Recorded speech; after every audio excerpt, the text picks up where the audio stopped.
Hausa Base 24 TV, ku danna subscribing kana ku danna alamar ƙararrawar sanarwa don sanar da ku da zarar mun ɗora sabon bidiyo. Wata sabuwa rikici ya barke a shirin gidan sarauta, inda Mu'azzam yanzu ya gane gaskiyar cewa Yarima ba yaudararsa yake ba kuma ba cin amanar matarsa ya ba.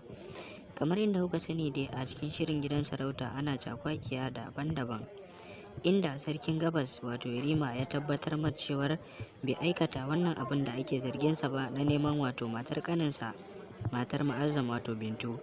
Kamar inda kuka sani dai a yanzu masarautar gabas ta tabbatar ko kuma ta sanar da Mu'azzam akan cewar wato ya saki matar shi Bintu, inda shi yana nuna cewar kamar yana son ta kuma har zuciyarsa yana son nata, inda Mu'azzam ya bayyana cewar yana son ta tsakani da Allah ba zai ɓoye musu ba.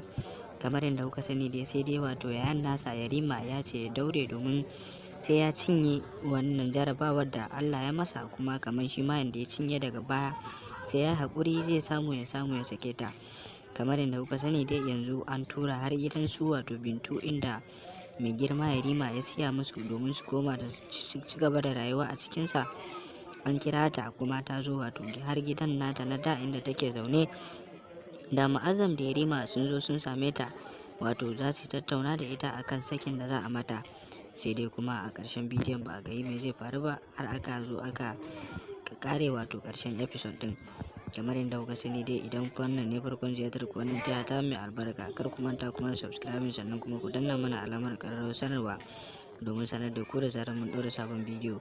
A wannan tasha ta mu za mu riƙa kawo muku abubuwa wato daban-daban akan sharhi na labari na da kuma sharhi na gidan sarauta.